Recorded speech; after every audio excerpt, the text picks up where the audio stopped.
ওই ওই ক্যাডা রে, আমার পুকুরে কচু শাক তুলছিস ক্যাডা? ঠাকুমা, আমি তুলছি গো। কে? আমিটা কে? পাশের পাড়ায় বাড়ি। ঠাকুমা, বাড়িতে যে রান্নার কিচ্ছু নেই, গরিব মানুষ আমি, তাই এই শীতে একটু কচু শাক তুলতে এসেছি। তুই এটা ঠিক করলি না। আমাকে জিজ্ঞাসা না করে আমার পুকুরে শাক তুলছিস? না বলে কারোর জিনিস নেওয়াকে চুরি করা বলে। সামান্য কচু শাক তুলছি বলে আমি চোর হয়ে গেলাম ঠাকুমা? আরে বউ, এটা সামান্য নয়। বাজারে এই কচু শাক অনেক টাকায় বিক্রি হয়। বাজারে টাকা দিয়ে কিনতে পারবো না বলেই তো পুকুরের শাকটা তুলতে এসেছি। আমি রোজ এই কচু শাকগুলো বাজারে নিয়ে গিয়ে বিক্রি করি। শীতের সময় বিক্রি করে কিছু টাকা পাই। বুঝতে পেরেছি ঠাকুমা, আমি তো কচু শাকের টাকা দিতে পারবো না, তোমার পুকুর থেকে কচু শাক তুলেছিলাম, এই নাও।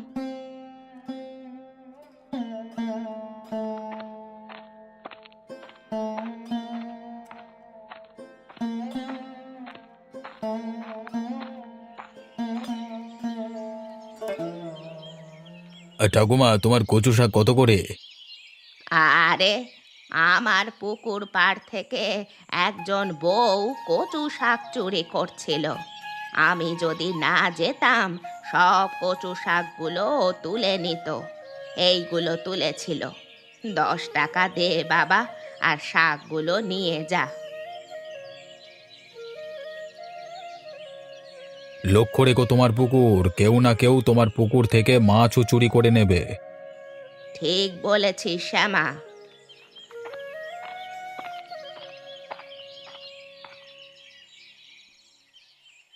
আজকে তুমি যে বলেছিলে কচু শাকের তরকারি করবে, কই তোমার কচু শাক?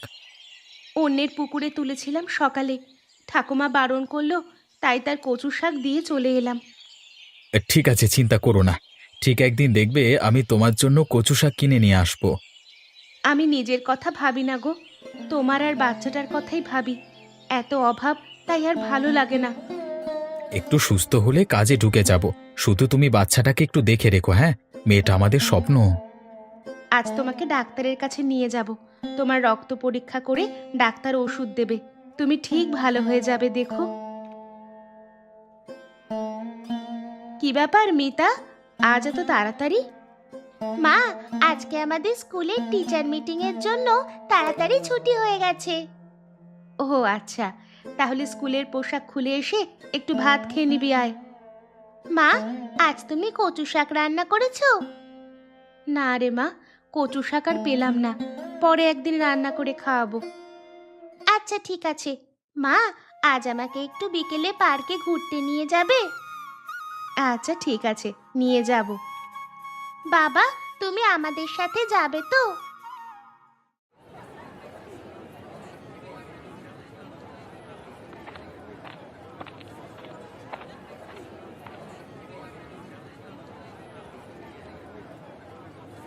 দেখ মিতা, ওখানে একজন ঠাকুমা কচু শাক বিক্রি করছে। এই নে, 20 টাকা নে। ঠাকুমাকে জিজ্ঞেস করবি সব শাকের কত দাম। যদি 20 টাকা হয়, তাহলে তুই সব নিয়ে নিবি।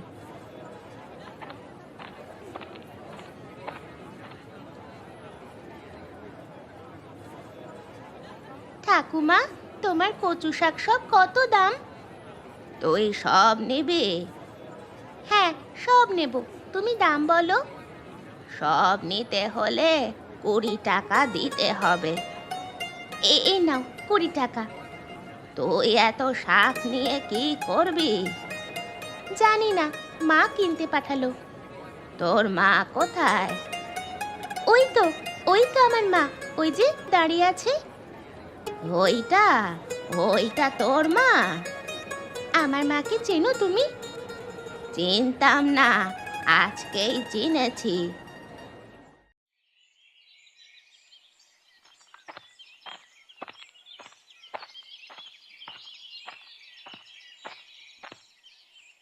কি গো, মেয়ে কচু শাক নিয়ে কোথায় যাবে? ঠাকুমা, যেখানেই যাই এই কচু শাক দেখে আবার বলো না আমি তোমার পুকুর থেকে চুরি করেছি। আরে না না, কাল বিকেলে তোর মেয়ে এসে আমার কাছ থেকে 20 টাকা দিয়ে কিনেছে। যাই হোক, বুঝে গেছো, চলি ঠাকুমা।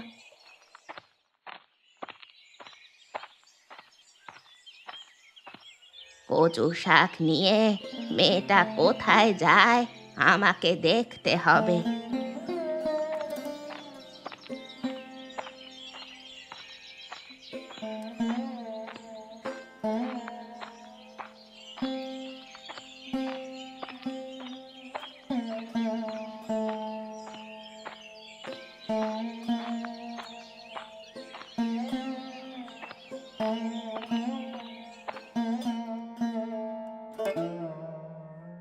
কিরে নয়ন, কি করছিস?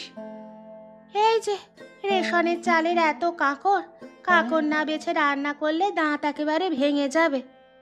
এই নে কিছু কচু শাক, আজ রান্না করে খাবি। তোর বর কোথায়? সে জমিতে কাজে গেছে। আচ্ছা চলি রে এখন, বাড়িতে অনেক কাজ আছে। রিনাদি, এগুলো কোথায় পেলে গো? অনেক দিন এই শীতে কচু শাক খাওয়া হয়নি।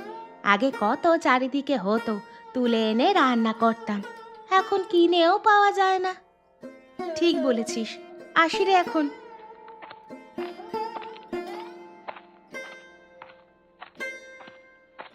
মনে হয় বেশি দামে বিক্রি করলো।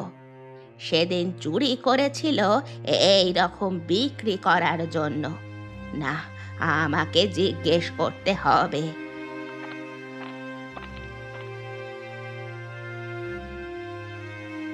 ইরে নয়ন, কচু শাকগুলো কত টাকায় কিনলি? ঠাকুমা, আমাদের নুন আনতে পান্তা ফুরায়, আমার কচু শাক কেনার মতো টাকাই নাই। রিনাদি আমায় এমনি দিয়ে গেল রান্না করবার জন্য। ও, আমি ভাবলাম বিক্রি করতে বেরিয়েছে। কেন, কি হয়েছে? সবাই না তোমার মতো কঞ্জুস নয়, সামান্য কিছু পাড়ার লোককে না দিয়ে বিক্রি করো।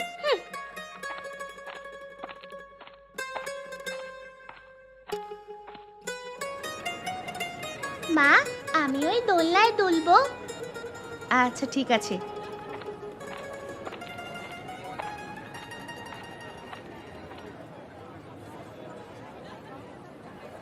দিদি, আমার মেয়েটা একটু দোলনায় দোল খেতে চাইছে। এই পার্কটা গরিবদের জন্য নয়, তোমরা এসেছো এই পার্কে দোল খেতে? কোথায় লেখা আছে এই পার্কটা গরিবদের জন্য নয়? Don't try to be over smart, understand? You are villagers eating colocasia leaves. ইংরেজি বুঝি না, যা বলার বাংলায় বলো।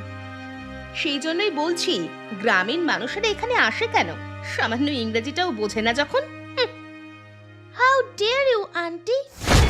You don't have any right to insult my mother. And listen, this park is for everyone, also every child. Mind it, auntie.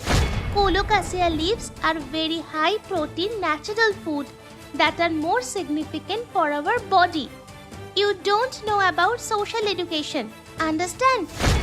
মা, চলো আমরা ওইদিকে গিয়ে বসি। মিতা, তুই ফরর ফরর করে কি সব ইংরেজিতে বলে গেলি মা? ওই আন্টিটা তোমাকে বলল অতিরিক্ত চালাকি করো না, তোমরা কচু শাক খাওয়া গ্রামের বাসিন্দা। আমি এটা শুনে আমার মেজাজ ঠিক রাখতে না পেরে আমিও দিয়ে দিলাম। আমি বলেছি, আপনার সাহস কত, আমার মাকে অপমান করার অধিকার আপনার নেই। তারপর বলেছি কচু শাক আমাদের শরীরে এক প্রকার হাই প্রোটিন খাবার, তাছাড়া আপনার সামাজিক শিক্ষা জানা নাই।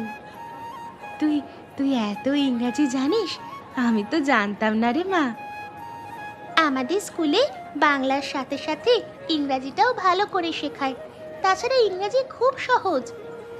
চল এবার বাড়ি ফেরা যাক মা।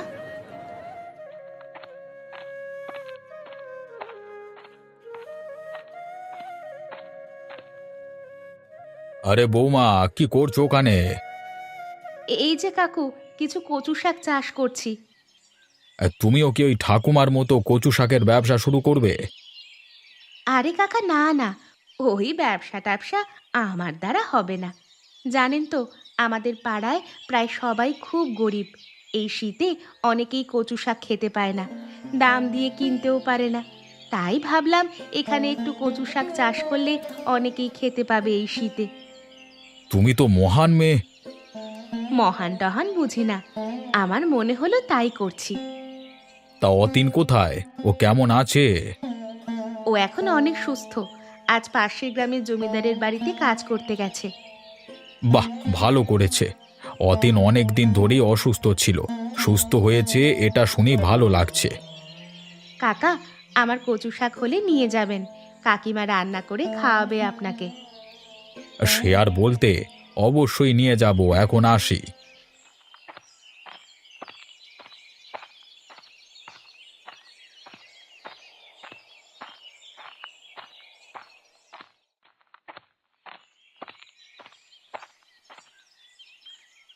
আরে, এখানে আবার কার কচু শাক হয়েছে?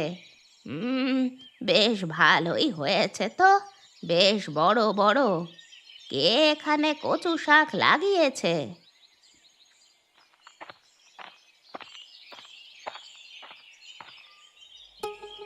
এই এই তুমি কচু শাক চাষ করেছো?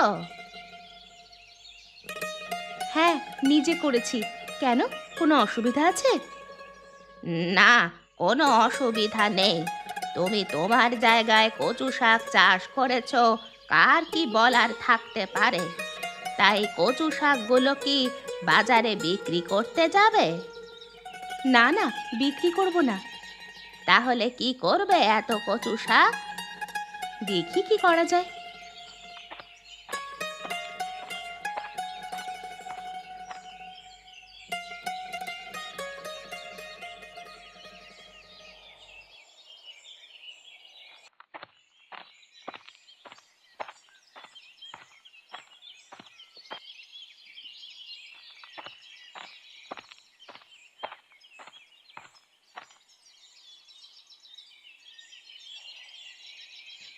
ও দিদি, শুনছি তুমি নাকি কচু শাক বিক্রি করছো? আরে না না, বিক্রি করছি না গো, এমনিই দিচ্ছি। নিজের হাতে কচু শাক চাষ করেছি, বিক্রি করার জন্য নয়। আরে বাহ, খুব ভালো। তাহলে আমাকে কিছু কচু শাক দাও না গো, এই শীতে কচু শাক রান্না করে খেতে বেশ ভালো লাগে। শ্যামাচরণ কাকার মুখে শুনেছিলাম তুমি নাকি আমাদের পাড়ার গরিবদের জন্য প্রচুর শাক লাগিয়েছো, সেই জন্য কচু শাক নিতে এলাম গরিমাদি।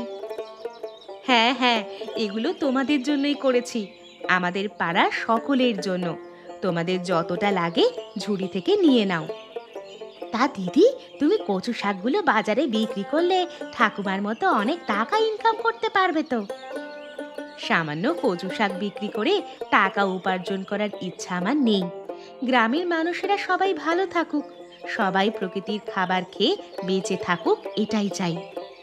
তুমি তো আমাদের পাড়ায় সব থেকে ভালো বউ হয়ে গেলে গো। ভালো ঠালো বুঝি না ভাই, একসাথে কাজ করি, একসাথে সকলের পাশে সুখে দুঃখে থাকতে হবে, এটাই জানি। তাহলে আমরা আসি এখন। হ্যাঁ এসো, কচু শাক কেমন রান্না করলে আমাকে জানাবে, একদিন জমিয়ে গল্প হবে। হ্যাঁ হ্যাঁ, অবশ্যই।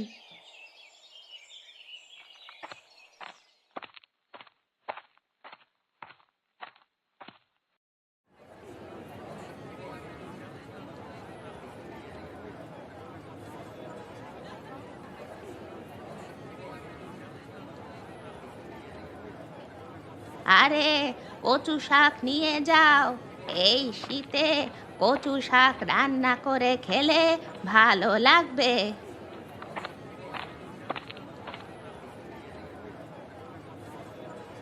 না না বাপু, তুমি কচু শাক অনেক টাকায় বিক্রি করো।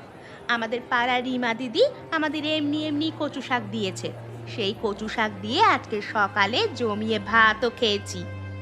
তোদের এমনি দিয়েছে, টাকা নেয়নি? না গো ঠাকুমা, টাকা নেয়নি। রিমা বৌদিদি আমাদের পাড়ায় খুব ভালো একজন বউ, নিজের হাতে প্রচুর চাষ করে পাড়ার সকল বাড়িতে দিয়েছে, আরও দেবে বলেছে। ও, এবার বুঝলাম। সকলে যদি বিনা পয়সায় কচু শাক পেয়ে যায় তাহলে আমার বিক্রি হবে না। সে না বিক্রি হোক, কচু শাকগুলোকে গরু দিয়ে খাইয়ে দেব, তবু এমনি এমনি আমি কাউকে দেব না।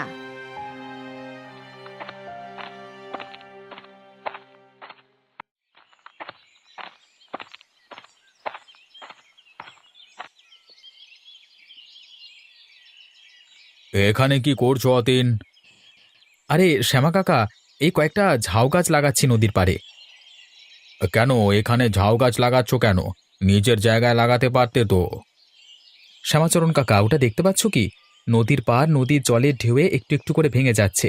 গাছ লাগালে মাটির ক্ষয় রোধ হবে, পাড় ভাঙতে সহজে পারবে না। এখন থেকে গাছ না লাগালে বর্ষাকালে নদীর জল আরও বাড়বে। তখন নদীর পাড় ভেঙে গ্রামের ভেতরে জল ঢুকবে, বন্যা হবে। তুমি এত কিছু বোঝো কি করে? কি আর করব, সমাজের জন্য কিছু না কিছু তো করতেই হবে। আরে একটা কথা, তোমার বউ পাড়ার সব মহিলাদের বাড়িতে কচু শাক দিচ্ছে বিনা পয়সায়, তা কি ব্যাপার বলো তো অতীন? আরে আমি যখন অসুস্থ ছিলাম, আমি বউকে বলেছিলাম একটু কচু শাকের তরকারি করো তো, খেতে খুব ইচ্ছে করছে এই শীতে। তখন আমার বউ আমাদের পাড়ায় একজন বয়স্ক ঠাকুমা থাকে না, তার পুকুরে অনেক অনেক কচু শাক হয়েছিল। বউ একদিন সকালে গিয়ে কচু শাক তুলছিল। ঠাকুমা বউকে চোর বলে অপবাদ দিয়ে শাকগুলো নিয়ে নিয়েছিল, কারণ ঠাকুমা তার কচু শাকগুলো বিক্রি করে। রিমা খুব অপমানিত হয়, আর ও তো খুব সেন্টিমেন্টাল। তাই ওর ইচ্ছে যারা কচু শাক খেতে পায় না, নিজের হাতে কচু শাক চাষ করে তাদেরকে এমনি খাওয়াবে। এতক্ষণে ব্যাপারটা এবার বুঝলাম। আসলে ঠাকুমা খুব কঞ্জুস, টাকা ছাড়া কিচ্ছু বোঝে না। যাই হোক, তোমাদের মঙ্গল হোক।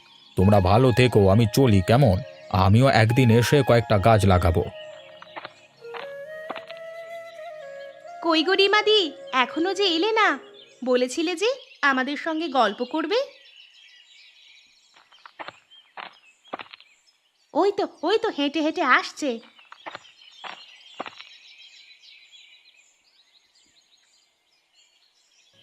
তোমরা সবাই কেমন আছো? রিমাদি, আমরা খুব ভালো আছি, তোমার জন্যই অপেক্ষা করছিলাম। তা তোমরা আজকে কচু শাক রান্না করেছিলে? আজকে জমিয়ে রান্না করেছি, হ্যাঁ। আমি কচু শাকে একটু চিংড়ি দিয়ে দিলাম, সবাই আজকে একটু বেশি ভাত খেয়েছে। বাহ, খুব ভালো করেছো। আমার বর বলল কচু শাক ভাজা খাবে, তাই পেঁয়াজ লঙ্কা দিয়ে কচু শাক ভাজা করেছিলাম। খুব ভালো হয়েছে। তা দিদি, তুমি কি রান্না করেছিলে?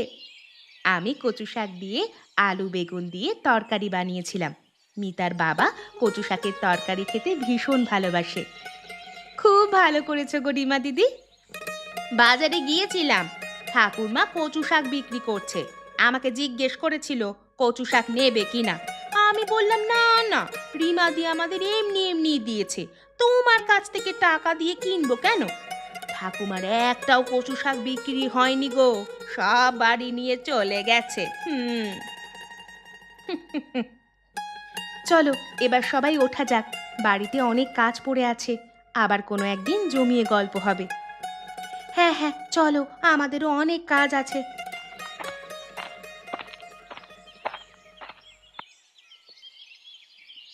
আরে কালকে তো দেখলাম ঠাকুমা রাস্তা দিয়ে হেঁটে হেঁটে বাজারে যাচ্ছিল, আজকে আবার কি হয়ে গেল? ঠাকুমা খুব অসুস্থ হয়ে গেছে, যক্ষ্মা হয়েছে, সেই জন্য কেউ ঠাকুমার কাছে যাচ্ছে না।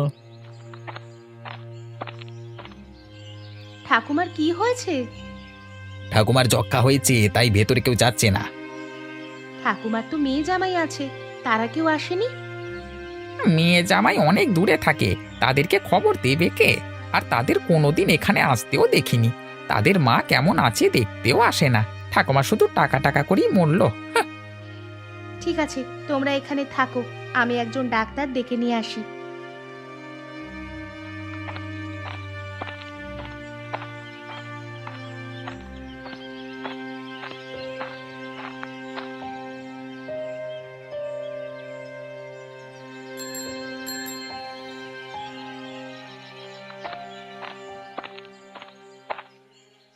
কি ব্যাপার? আমাদের পাড়ায় একজন বয়স্ক ঠাকুমা থাকে, উনি খুব অসুস্থ।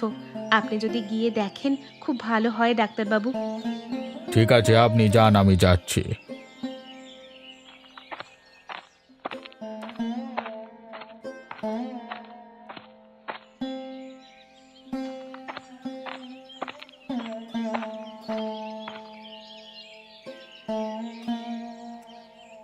কই ডাক্তার এলো না তো?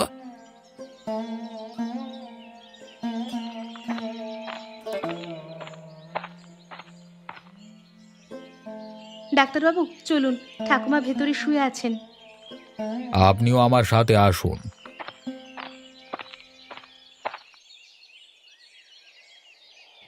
ঠাকুমা, তোমাকে ডাক্তার দেখতে এসেছে। ঠাকুমার যক্ষা হয়েছে, সাবধানে থাকতে হবে। আমি ওষুধ লিখে দিচ্ছি। পোশাক আশাক, বিছানাপত্র, ঘরদোর খুব পরিষ্কার করতে হবে।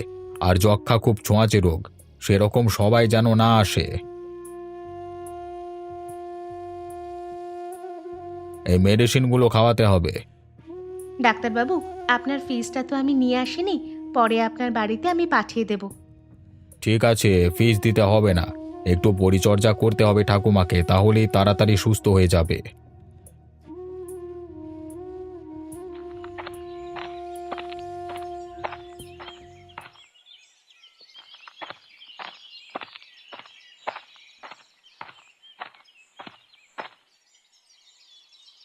কোথায় যাবে রিমাদি? এই ঠাকুমাকে খাবার দিতে যাচ্ছি। ঠাকুমার তো আর রান্না করার কেউ নেই, কেউ যদি খাবার না দেয় তো ঠাকুমা না খেতে পেয়ে মারা যাবে।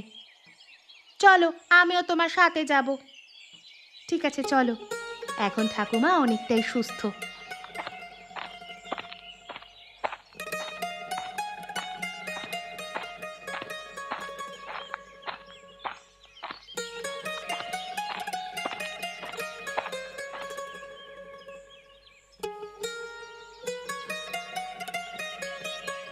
ঠাকুমা, তোমার জন্য ভাত এনেছে কো রিমা দিদি, খেতে বসো।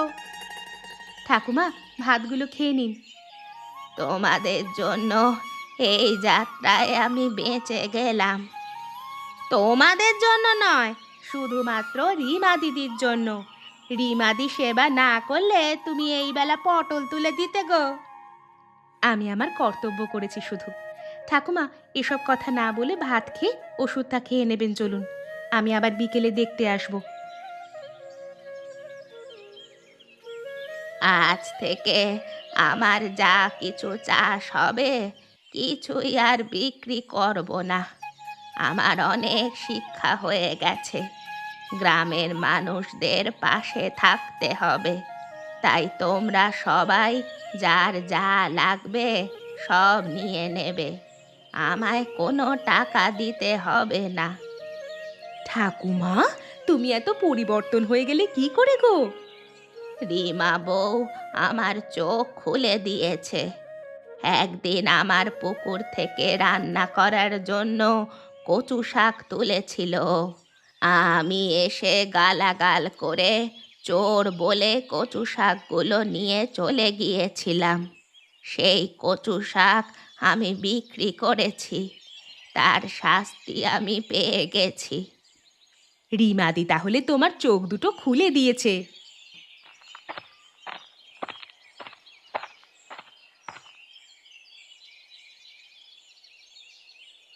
কি ব্যাপার, তোমরা সবাই এখানে কি করছো?